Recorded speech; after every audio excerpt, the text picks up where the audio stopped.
Bien-aimés frères et sœurs, chers amis visiteurs, bonjour et bon sabbat dans le Seigneur. Nous sommes très contents d'être avec vous ce matin pour adorer notre Dieu, notre Créateur. Je dois vous dire que l'Éternel a fait de grandes choses pour moi en particulier, pour la famille en général. Dimanche dans l'après-midi, ma voix était partie. Et sachant que j'allais devoir parler, aujourd'hui, je me suis dit, j'ai commencé à faire des remèdes de grand-mère et par la grâce de Dieu, la voix est revenue et nous pouvons nous parler ce matin. On va converser comme d'habitude. Et le sujet que nous allons considérer, c'est l'orientation de l'amour. Ne vous mettez pas d'autre chose à l'esprit. On parle d'orientation ici, mais ce n'est pas ce dont parle le monde. On va voir. Et nous allons répondre à cette question à la fin de la présentation. La question, quel est le plus grand péché? Quel est le plus grand péché qu'un ou qu'une disciple du Christ puisse commettre? L'orientation de l'amour, c'est le sujet. Et nous allons commencer à considérer l'amour divin tout d'abord. Et on va voir pourquoi.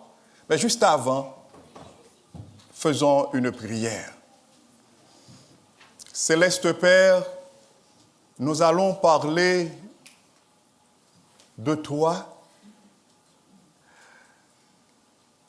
avec des mots limités, bornés et avec aussi des lèvres impures, comme l'a bien dit le prophète Ésaïe.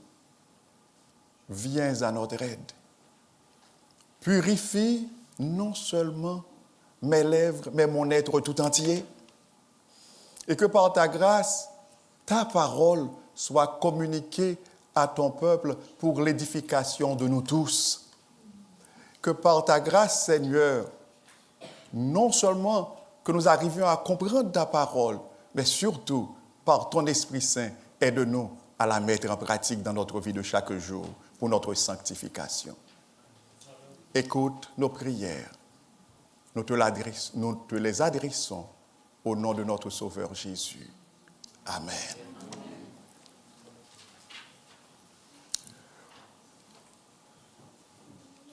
L'amour divin, c'est un amour orienté vers l'autre. C'est-à-dire centré sur l'autre. Je veux dire que l'amour de Dieu n'est pas un amour qui s'oriente vers Dieu lui-même. Encore, non. L'amour de Dieu n'est pas centré sur Dieu lui-même. L'amour de Dieu est centré sur ses créatures, sur sa création en général, sur tout l'univers qu'il a créé. Et actuellement, certains disent qu'il n'y a pas qu'un univers. Et ils arrivent à fabriquer de grands appareils pour regarder, pour voir très loin. Mais jusqu'à présent, ils ne sont pas encore arrivés à voir le bout de l'univers. C'est pour dire que notre Dieu est grand. Et c'est grâce à son amour, c'est par son amour, c'est avec son amour qu'il soutient son œuvre en général. Tout ce que Dieu est et fait, il le fait pour sa création et non pour lui-même. Dieu est tout-puissant. Pour qui ou pourquoi est-ce que vous pensez que Dieu est tout-puissant? Est-ce pour lui-même? Pour faire montre de sa puissance, de son autorité? Non. Dieu est tout-puissant pour toi, pour moi, pour nous. Est-ce qu'on est avec moi? C'est parce que Dieu est tout-puissant que vous et moi, nous pouvons vivre. C'est parce que Dieu est tout-puissant que bien que Satan rôde autour de nous, comment? Comme un lion rugissant, cherchant qui dévorait, mais nous sommes en sécurité parce que notre Père, notre Dieu est tout-puissant. Même quand le monde se trouve agité, nous pouvons dire, comme le psalmiste, Dieu est pour moi un refuge et un appui, un secours qui ne manque jamais dans la détresse. C'est pourquoi nous sommes sans crainte. Quand ça? Même quand la terre est bouleversée. Pourquoi? Parce que notre Dieu est tout-puissant. Il met sa toute-puissance au service de ses créatures, de sa création en général. C'est parce que notre Dieu est tout-puissant que nous pouvons continuer d'avoir de l'espoir, même quand la maladie nous atteint, même quand les choses vont mal, mais nous savons que grâce à la toute-puissance de Dieu, nous arriverons à remporter la victoire. Parce que notre Dieu est tout-puissant, nous savons que même si la mort nous atteint, mais Jésus a dit, je suis la résurrection et la vie. Celui qui croit en moi vivra quand bien même il serait mort. Jean 11, parce que notre Dieu est tout-puissant, nous savons qu'un jour, il nous ressuscitera.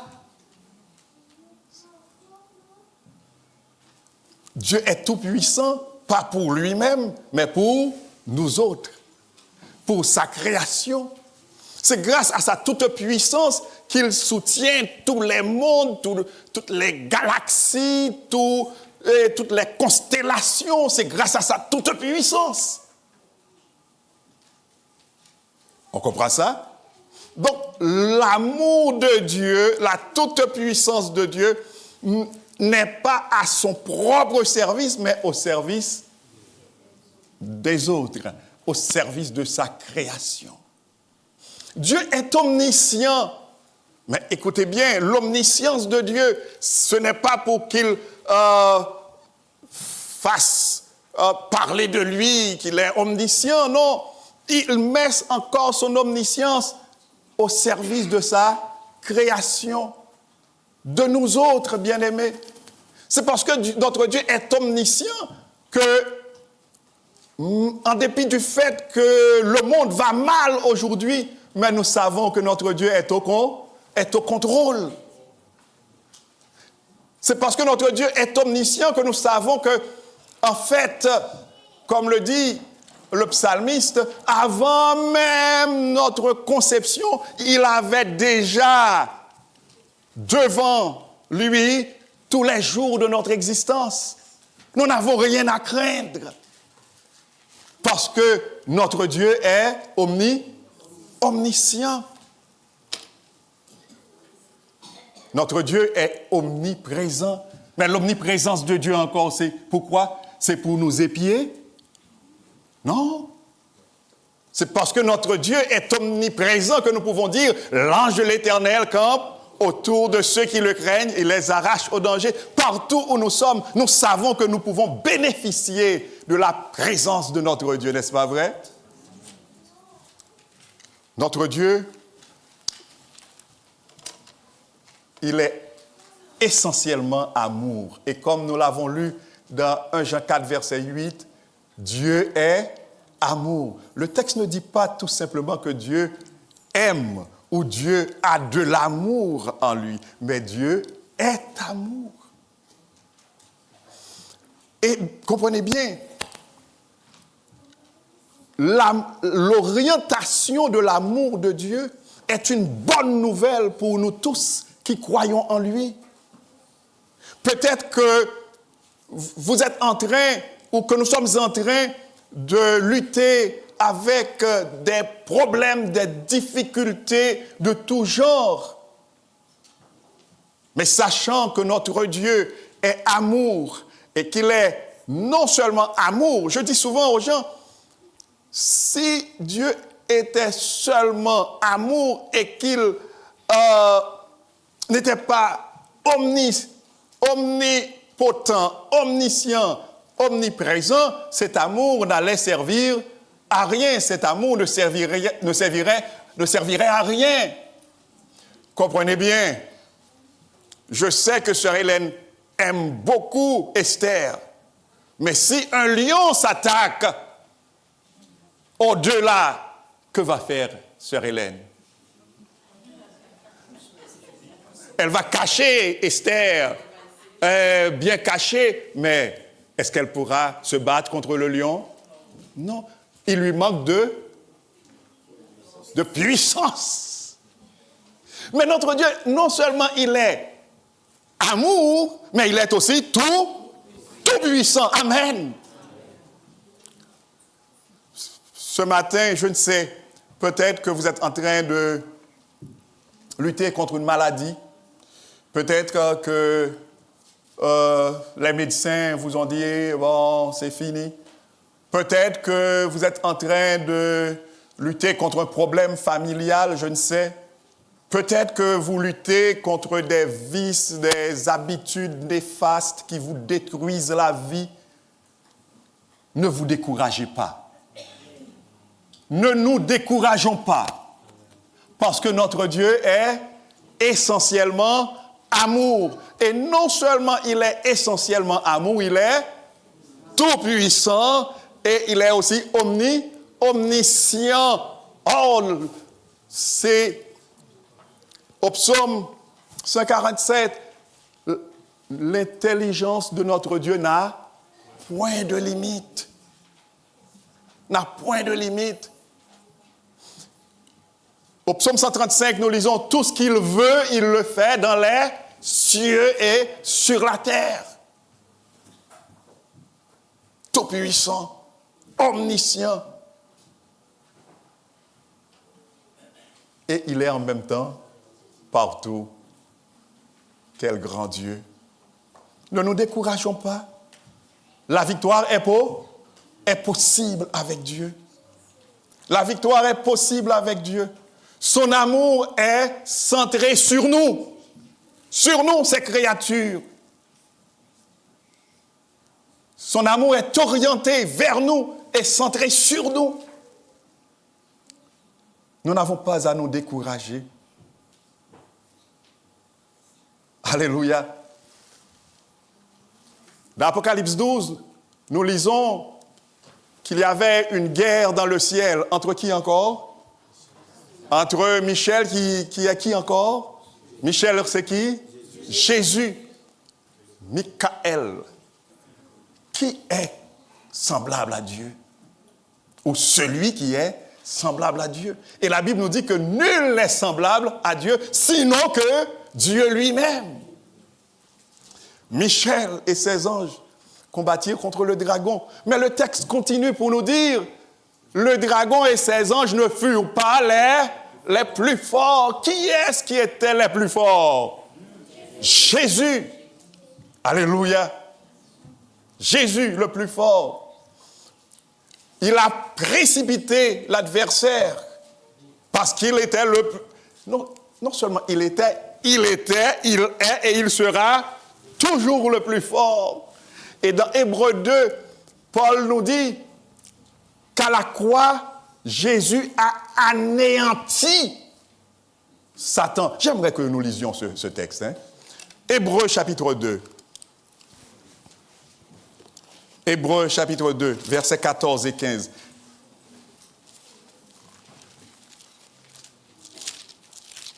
N'importe qui, alors la personne qui a trouvé la première peut lire pour nous, s'il vous plaît. Hébreux 2, versets 14 et 15.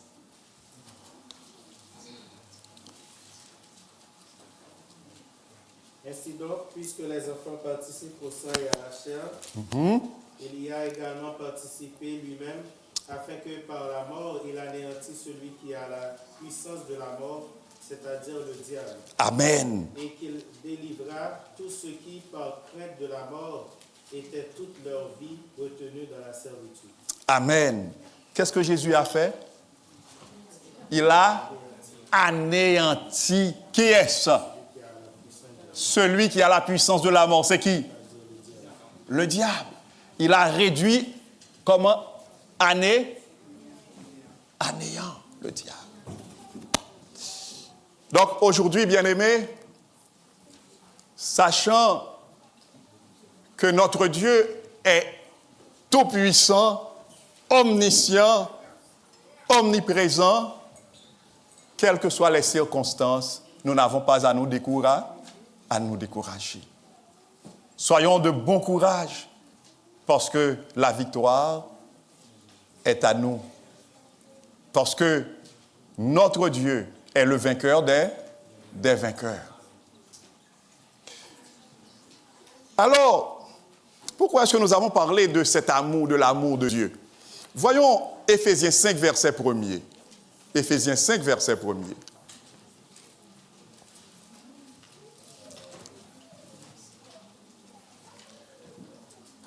Qu'est-ce que nous lisons dans Éphésiens 5, verset 1er? Soyez les imitateurs de Dieu comme des enfants bien-aimés et faites quoi? Marchez dans la charité. Soyez les imitateurs de Dieu comme des enfants bien-aimés et qu'est-ce que nous devons faire d'autre? Marcher dans la charité. Marcher dans la charité. Le mot charité, c'est le même mot qui traduit amour. On pourrait dire marcher dans l'amour.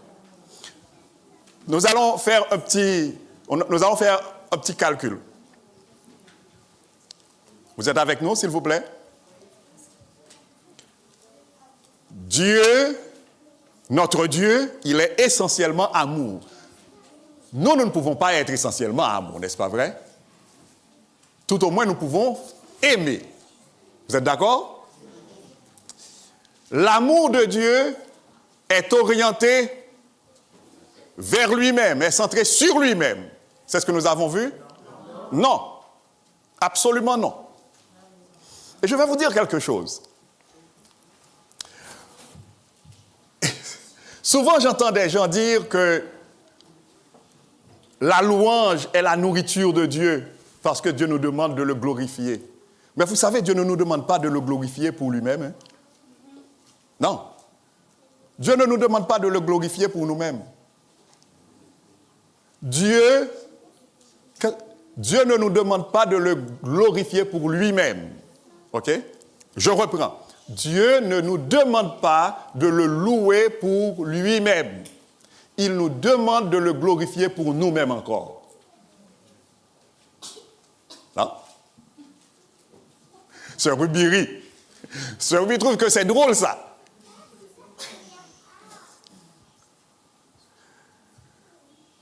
En glorifiant, écoutez bien, Dieu n'a pas besoin de nos louanges pour exister.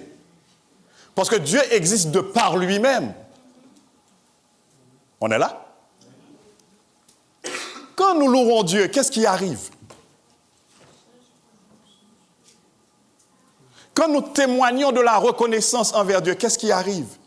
Vous savez que des études montrent aujourd'hui que ceux qui ont un cœur reconnaissant, ceux qui cultivent de la gratitude, vivent mieux que ceux-là qui sont grincheux, qui sont ingrats. Vous le savez? Oui. Donc, nous rendons service à qui encore? À nous. On va plus loin. On va plus loin. Quand nous glorifions Dieu pour ce qu'il fait pour nous, quand nous l'adorons, nous ne rendons aucun service à Dieu. C'est pour nous-mêmes encore que Dieu nous demande de l'adorer. En adorant Dieu, nous évitons l'idolâtrie. Vous n'êtes pas avec moi? En adorant Dieu, en rendant gloire à Dieu, nous évitons l'idolâtrie. Vous êtes intelligent? Vous êtes intelligent, qu'est-ce qui va arriver? Il se peut que vous soyez rempli de vous-même pour votre intelligence. Et qu'est-ce qui va arriver alors? Vous allez commencer à être enflé d'orgueil. Mais quand vous vous rendez compte que cette intelligence n'est pas venue de vous, cette intelligence ne vient pas de vous, cette intelligence vient de Dieu, car il est le Père de toutes, il est le dispensateur de toutes les grâces excellentes, vous allez faire quoi? Nous allons faire quoi? Nous allons le louer. Et en le louant pour cette intelligence qu'il nous a donnée, nous allons dégonfler. Est-ce qu'on est là? Qu'est-ce qui était arrivé à Lucifer? La Bible dit que Lucifer était un bel être, un être extraordinaire. Et le prophète Ézéchiel dit qu'en se contemplant, il a commencé par avoir le vertige, le syndrome de l'altitude. Et au lieu de glorifier Dieu, il s'est mis à se glorifier. Et c'était sa chute. Vous comprenez ça, bien-aimés? Donc si nous voulons vivre dans l'humilité, car l'humilité précède la gloire. Si nous voulons vivre dans l'humilité, que devons-nous faire? Glorifier Dieu. Glorifier Dieu. Louer Dieu. Vous êtes beau, vous êtes belle, glorifiez Dieu pour votre beauté. Vous êtes riche, glorifiez Dieu pour cette richesse. Et je vais vous dire quelque chose. En glorifiant Dieu pour ce qu'il a fait aussi pour les autres, vous savez ce qui arrive? Vous allez vous guérir de l'envie. Quand, par exemple, je vois la belle cravate de frère James, je dis, mais pourquoi est-ce que pourquoi ce n'est pas à moi cette cravate? Au lieu de dire ça, je dis gloire à Dieu pour la belle cravate de frère James. Alors plus je me mets à louer Dieu, à glorifier Dieu pour la belle cravate de frère James, vous comprenez? Et je demande à Dieu de m'aider à le faire de tout mon cœur. Je deviens reconnaissant envers Dieu, non seulement pour ma cravate, mais aussi pour celle de frère James. Et je n'ai plus d'envie pour la cravate de frère James. Amen. Donc Dieu ne nous demande rien pour lui-même. Dieu ne nous demande rien pour lui-même. Tout l'amour de Dieu est orienté vers nous, est centré sur nous. Alors pourquoi est-ce que nous avons dit tout ça? C'est pour poser la question. Alors, c'est petit, en petit caractère, je vais lire pour vous, peut-être que vous n'allez pas pouvoir lire. C'est un texte d'Ellen White qui nous parle de l'amour de Dieu envers Jésus. La nature et la révélation témoignent de concert en faveur de l'amour de Dieu. Notre Père céleste est l'auteur de la vie, de la sagesse et de la joie. Contemplez les merveilles de la nature. Constatez leur parfaite adaptation aux besoins et au bien-être, non seulement de l'homme, mais aussi de tout être vivant. Le soleil et la pluie qui égayent et rafraîchissent la terre, les montagnes, les mers, les plaines, tout nous parle de l'amour du Créateur. Amen. Je vous ai dit tout ça, c'est pour vous poser aussi une question. Dans quelle direction va notre amour? Dieu nous invite à être ses imitateurs. Son amour est orienté, je repose la question, vers lui. Son amour est centré sur lui-même? Non. son amour est centré sur les autres, sur l'autre. De quelle direction doit aller notre amour, bien-aimé? Sur qui ou sur quoi notre amour doit-il se centrer? Sur nous-mêmes? Sur les autres aussi. Je dirais sur l'autre, et cet autre se divise en deux parties. Il y a la partie suprême qui est Dieu, et puis il y a l'autre partie qui est le prochain. Je vais vous donner 4 cas, et on va voir ça rapidement, et vous allez me dire sur qui est centré l'amour dans chacun des cas. Nous prêchons l'évangile, par exemple. 1, pour avoir des étoiles dans notre couronne. 2, pour que l'Église ne nous traite pas de paresseux.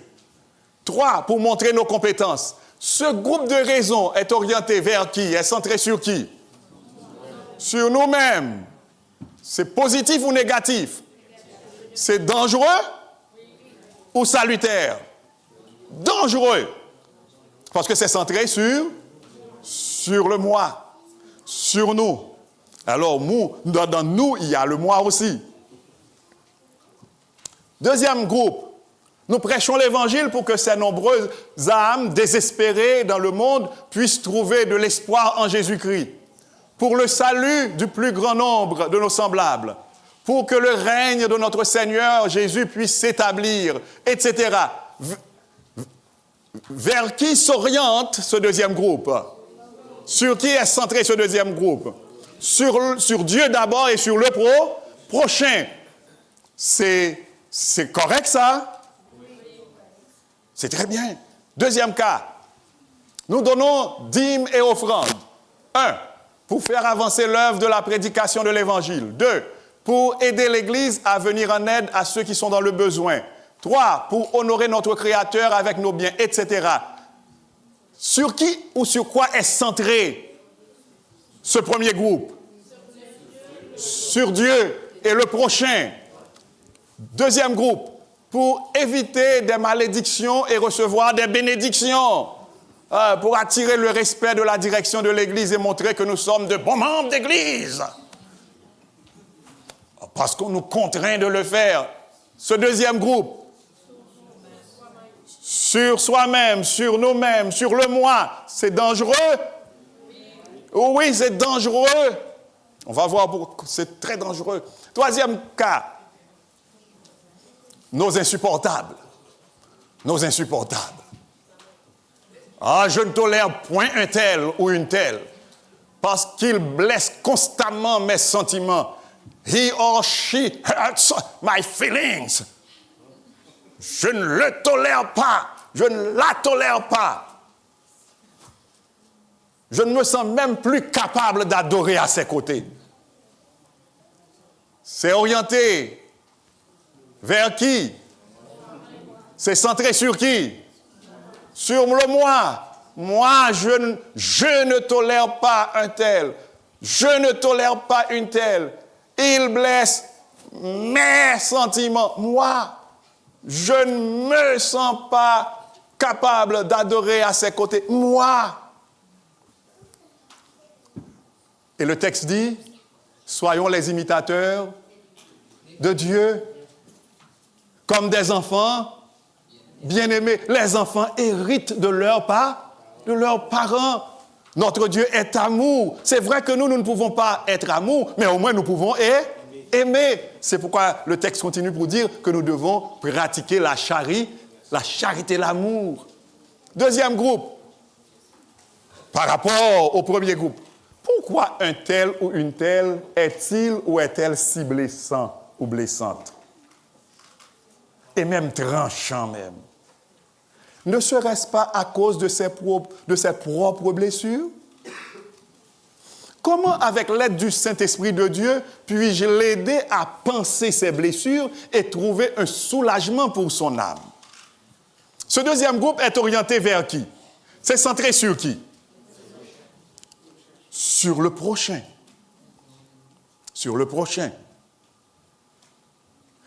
Un tel blesse, il coupe, il fait pleurer, parce que lui aussi, il a des blessures.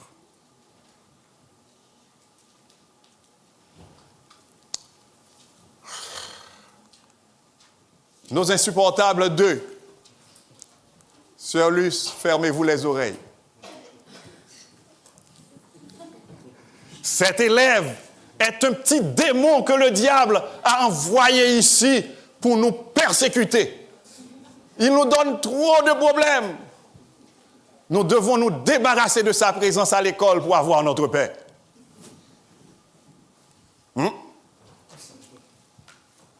Cet élève est un petit démon que le diable a envoyé pour nous persécuter. Il nous donne trop de problèmes. Nous devons nous débarrasser de sa présence. C'est orienté vers qui? Vers nous, c'est centré sur nous. Deuxième forme de réflexion. Généralement, on donne ce qu'on a. Vous êtes d'accord avec moi? On donne ce qu'on a. Cet élève nous donne tous ses problèmes parce qu'il ou parce qu'elle en a en quantité. On dirait ici, il en a en masse. Il a des problèmes en masse. C'est pourquoi il nous donne tant de problèmes. Comment pourrions-nous, sous la direction du Saint-Esprit de Dieu, l'aider à résoudre ces problèmes? À quel type de professionnel pourrions-nous faire appel? Cette réflexion est centrée sur qui maintenant? Sur le prochain, sur l'élève, sur l'autre. Et quand nous allons dans cette direction, nous suivons la voie de Dieu. Nous sommes en train d'imiter Dieu. J'étais surveillant général au collège adventiste de Dikini. Et puis, il y avait un adolescent. Oui, en Haïti. Il y avait un adolescent qui, chaque jour, il était à la direction. Il donnait des problèmes. Et finalement, on l'a appelé calmement. Nous nous sommes assis avec lui pour nous enquérir de sa situation. Eh bien, vous savez, cet adolescent qui avait à peine 13 ou 14 ans, il vivait seul avec sa mère. Et la mère était gravement malade. Avant la maladie de la mère, on ne savait même pas si l'enfant était à l'école. La mère était tombée malade. Il vivait seul avec la mère. Il était la personne aidante. Un enfant de 13 ans. Il pouvait à peine bénéficier de l'aide de ses voisins. Et il devait venir quand même à l'école. Donc quand il venait à l'école, c'était pour faire quoi? Se défouler. C'était pour tout simplement s'isoler de son enfer. Et voilà pourquoi il donnait tous ses problèmes. Il avait des problèmes, il en donnait. On donne ce que l'on a. Soyons les imitateurs de Dieu.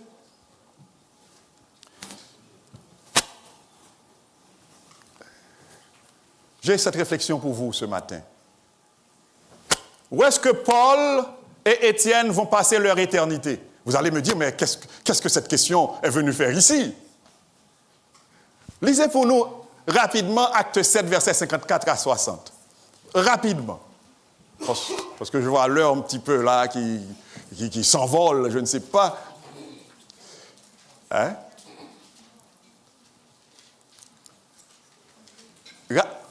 La personne qui a trouvé la première peut lire.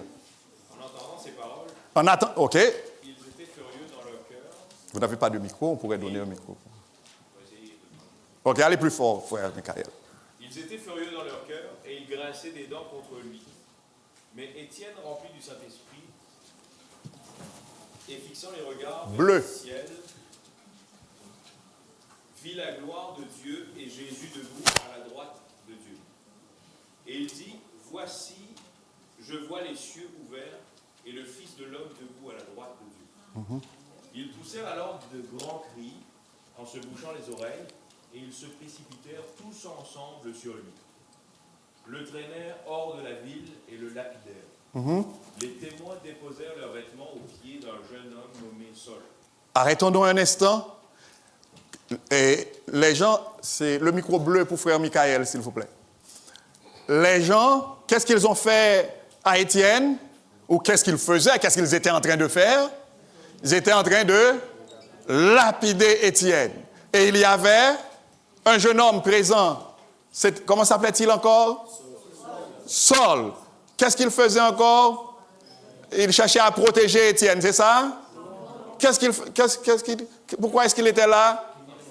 Il participait à la lapidation d'Étienne. On est d'accord? Lisons la prière d'Étienne. Micro bleu pour frère Michael, s'il vous Et plaît. ils lapidèrent Étienne, qui priait et disait, Seigneur Jésus, reçois mon esprit. Puis, s'étant mis à genoux, il s'écria d'une voix forte, Seigneur, ne leur impute pas ce péché. Et après ces paroles, Seigneur, quelle a été la prière d'Étienne? Seigneur, ne leur impute pas ce péché. En d'autres termes, Seigneur, pardonne-leur. Cela vous rappelle quelle prière? La prière de quelle personne? La prière de Jésus, où ça? Sur la croix. Étienne était un imitateur de Jésus, un imitateur de Dieu qui pratiquait la charité, l'amour. Et on connaît l'histoire de Paul. Et après, qu'est-ce qui est arrivé à Paul? Saul. Saul est devenu Paul. Et quand on va dans 2 Timothée 4, on ne va pas pouvoir lire 2 Timothée 4, verset 7. Paul dira, j'ai combattu le bon combat, j'ai gardé la foi et désormais la couronne de justice m'est réservée, non seulement à moi, mais à tous ceux qui auront aimé son avènement. Amen. Où est-ce que Étienne et Paul vont passer leur éternité? Ensemble. 1000 ans dans le ciel et toute l'éternité sur la nouvelle terre. Amen. Wow. Aujourd'hui, si je ne peux pas m'asseoir à côté de frère Michael, est-ce que je pourrais m'asseoir à côté de lui dans le ciel pendant 1000 ans? Aujourd'hui, c'est chaque samedi qu'on se rencontre. On est bons amis, c'est vrai, mais c'est chaque samedi qu'on se rencontre. Mais au ciel, on sera pendant 1000 ans ensemble. Et sur la nouvelle terre, pendant toute l'éternité. Il y a beaucoup à faire, hein? Il y a beaucoup à faire. Tout ce qui a l'amour pour mobile, vous pouvez lire avec moi ceux qui peuvent. Tout ce qui a l'amour pour mobile, si modeste ou si méprisable que cela puisse paraître aux yeux des hommes, portera son fruit. Car ce qui importe à Dieu, ce n'est pas tellement la somme de biens que nous avons pu faire, mais la somme d'amour que nous avons mis dans nos actes. Amen. L'amour vient de Dieu. Le cœur inconverti ne peut produire cette plante qui est d'origine céleste, qui vit et fleurit seulement où règne le Christ. L'amour ne peut vivre sans agir, et tout acte l'augmente et le fortifie. L'amour triomphe là où les arguments et l'autorité sont sans force. Il ne travaille pas pour un bénéfice ou une récompense quelconque. Sa douce influence opère des transformations et s'empare de la vie des pécheurs pour changer leur cœur, alors que tout autre moyen s'est avéré impuissant. toutes les fois que nous emploierons l'intelligence, l'autorité et la force sans faire intervenir l'amour d'une manière manifeste, les sentiments et la volonté de ceux que nous cherchons à convaincre seront sur la défensive et s'uniront pour nous résister. Jésus est le prince de la paix. Il vint dans le monde afin que la résistance et l'autorité lui fussent soumises. Il aurait pu appeler à son secours la sagesse et la force, mais pour triompher du mal, il employa seulement la sagesse et la force de l'amour. Amen. Témoignage pour l'Église, volume 1, chapitre L'amour véritable. Bien-aimés, faisons attention aux mobiles, aux motifs de nos actions. Car les mobiles et les motifs de nos actions déterminent l'orientation ou le focus de notre amour. Le désir, lisez avec moi s'il vous plaît, le désir d'avoir une influence prépondérante ou d'être estimé de son prochain peut produire une vie ordonnée et souvent une conduite sans reproche. Le respect de soi peut nous amener à éviter toute apparence de mal.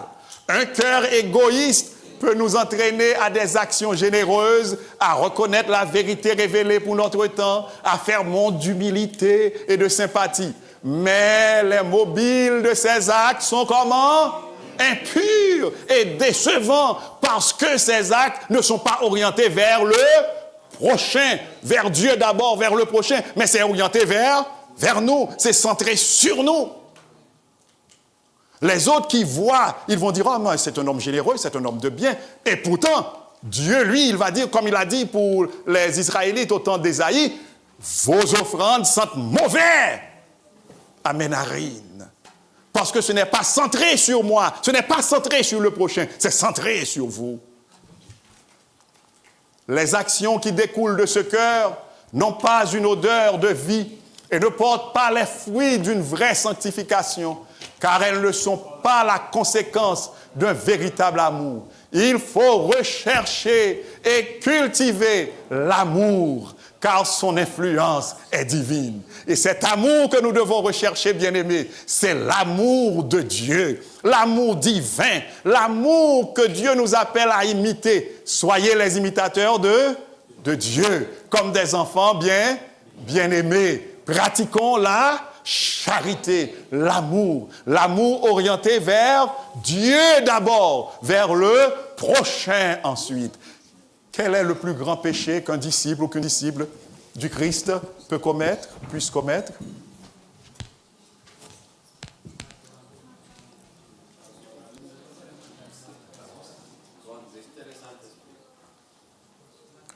Frère Carlos dit c'est péché contre le Saint-Esprit. Dans Matthieu 22, versets 34 à 40, Jésus a présenté le plus grand commandement. Le plus grand commandement, c'est quoi? Aimer Dieu d'abord et aimer son prochain ensuite.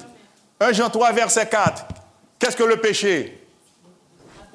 Le péché est la transgression de la loi. Donc nous péchons quand nous transgressons la loi, quand nous transgressons le commandement. Quel est le plus grand commandement? L'amour. Aimer Dieu, aimer son prochain. Le plus grand péché que le chrétien puisse commettre, c'est de ne pas aimer. Sœur Lee nous dit la haine, mais on peut ne pas haïr et ne pas aimer. On peut ne pas haïr et ne pas aimer. L'amour est actif.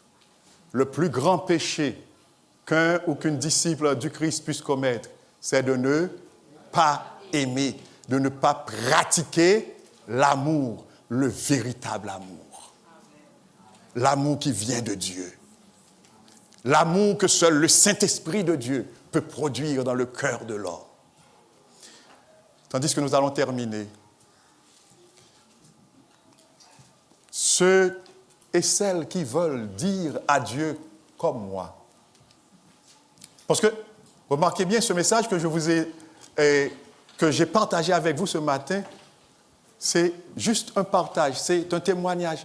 Dieu m'a ouvert les yeux sur cet aspect de l'amour et je me suis dit, oh, c'est si beau, Seigneur. C'est vrai que moi, je ne suis pas capable de pratiquer cet amour, mais je sais que tu peux m'aider par ta grâce. Et j'ai dit à mon Dieu, la toute prochaine fois que j'aurai à parler de toi, c'est ce message que je vais partager. Et quand frère Joël m'a appelé pour me dire, frère Paul, est-ce que tu veux? Je lui ai dit oui. Et immédiatement, je me suis dit, bon, je vais partager ce message. C'est pour vous dire que je suis comme vous, un mendiant de cet amour. Je demande, tous ceux-là qui veulent dire à Dieu, avec moi ce matin, Seigneur, aide-moi à aimer de ton amour. Aide-moi à aimer de cet amour, orienté vers toi d'abord, vers l'autre. Il y en a qui vont dire, mais non, et Jésus a dit, aime ton prochain comme toi-même, je dois m'aimer. Je vais vous dire quelque chose. Si nous aimons Dieu de tout notre cœur vraiment, nous allons nous aimer. Si nous aimons le prochain, nous allons nous aimer. Vous savez pourquoi? C'est simple. Celui qui aime Dieu, il va s'arranger pour être en pleine forme. Parce que plus nous sommes en pleine forme, mieux nous pouvons offrir à Dieu un service efficace. C'est la même chose aussi pour le prochain. Si on veut se mettre au service du prochain, il faut être en vie. Il faut être en bonne santé. Sinon, on va être un risque. On va représenter un risque pour le prochain. Donc, c'est tout naturel. Quand Dieu nous demande d'aimer, de l'aimer et d'aimer le prochain, il va y avoir l'effet retour sur nous, tout naturellement.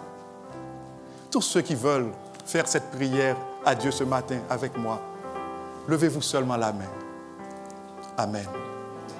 Dieu a entendu nos prières et il l'exaucera pour sa gloire et pour son honneur. Amen.